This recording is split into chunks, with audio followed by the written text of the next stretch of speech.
Thank you. My name is Beecher. If this is the first time looking at me, this is the appropriate time to stare. Go ahead and do that. Get a lot of weird looks.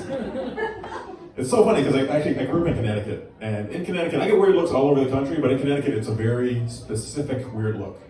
In Connecticut, people look at me the same way that you would look at a deer. Because they're always like caught off guard. They're always like, oh my god, oh my god. Oh my god.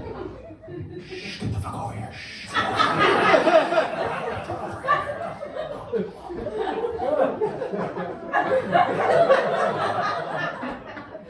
What's he doing in our yard? I have a weird ethnic background. My mom is Hispanic, my dad is black. So no one knows why I look like I'm from Game of Thrones.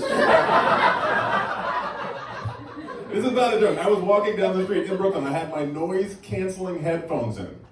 And through that, I still heard, Aquaman!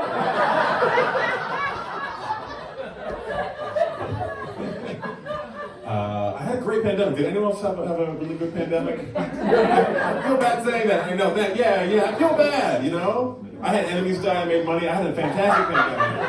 A lot of people didn't, and I respect that, but I feel bad. I feel like I'm closeted, like deeply closeted. Like, should I tell these people how fucking fabulous it was? It's great. And it was rough for a lot of people. I understand that. This is true. Throughout the pandemic, there were record numbers of domestic abuse. Yeah, people were beating their partners in record numbers because they were locked in close quarters with someone that they thought they loved. And there was so much tension, and it builds up, and there was no release. You couldn't go anywhere. You just locked in close quarters with someone, and it would just bubble up, and finally they're just like, pop, pop, pop, pop. They'd fuck them up. Because it feels good to dominate another person. There's a release. Pop, pop, pop. Fuck them up. There were record numbers of suicides. It's true. Record numbers of suicides throughout the pandemic, and I mean this sincerely. If anyone in here, anyone at all, is even thinking or considering killing yourself, don't do it. There's hope. There's things you can do to feel better. I recommend try hitting your partner. Try it out. Feels good. Dominate. Dominate. Obviously, I'm kidding. If you're thinking about hitting your partner, you should definitely kill yourself. Facebook Live. You want to watch? Let's see it. Let's see it. I'm kidding, obviously I'm kidding. I'm a comedian, I'm making jokes. We can all agree, absolutely no one should kill themselves. Except for people who don't think that comedians should be allowed to make jokes. Those people should kill themselves. Now normally that joke gets a standing ovation, so I see where you are politically, that's fine. Yeah, normally people on their feet are like, yeah, America! I did have two low points during my pandemic, okay? The two low points were this. One, I did pay full New York City rent on time while quarantining out of state with my parents. Yeah. So I said my dad is black already, you guys know that. But my dad is 92 years old. That is interesting, yeah. That's an endangered species, if you guys are wondering. There's more pandas in the wild than there are 92-year-old black men in America. That's a fact that I made up. It sounds great.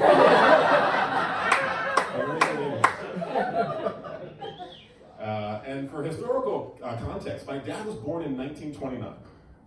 Yeah, and that is the exact same year as Martin Luther King and Anne Frank. And my father is doing much better than them. Not even close. And I feel bad. During the pandemic, I kind of used him as my own personal COVID test. I didn't want to. I would wake up in the morning like, Dad, how do you feel? He'd be like, oh, I've never felt better. And I'm like, I definitely don't have it. So.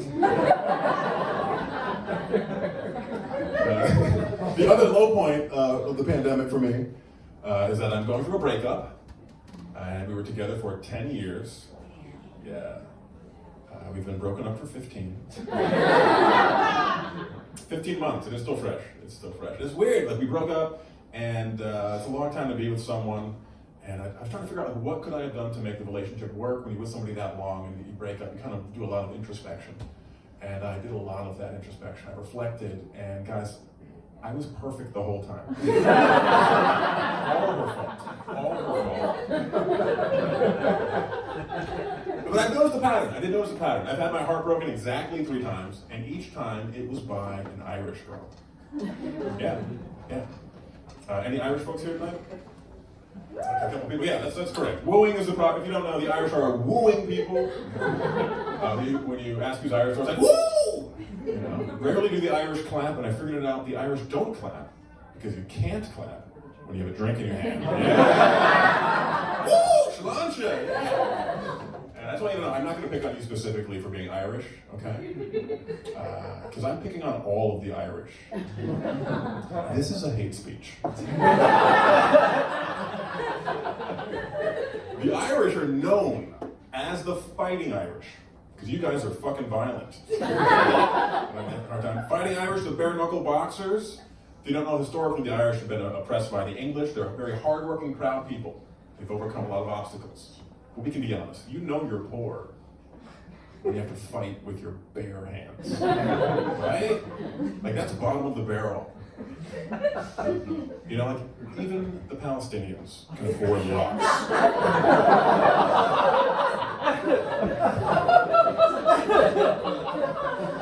That's too topical? You got like, that's happening right now. That's happening right as you speak. Yeah, Irish.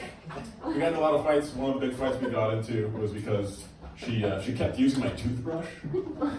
Yeah.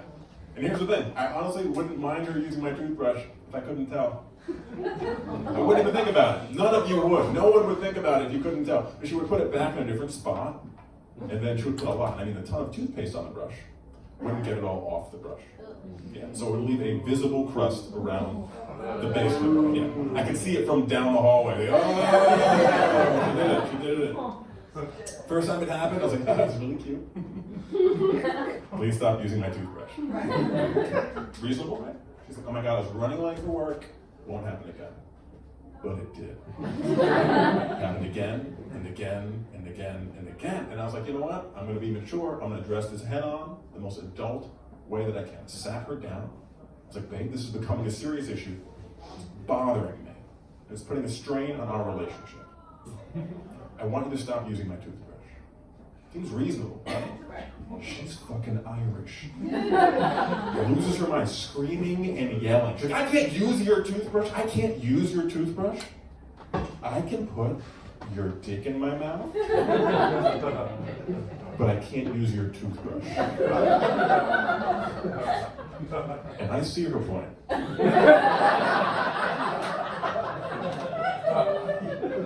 So I looked her in the eyes. I was like, yeah, babe, I gotta be honest with you. That's kind of why I don't want you using my toothbrush. Guys, that's the show. My name's Peter. Thanks for coming out.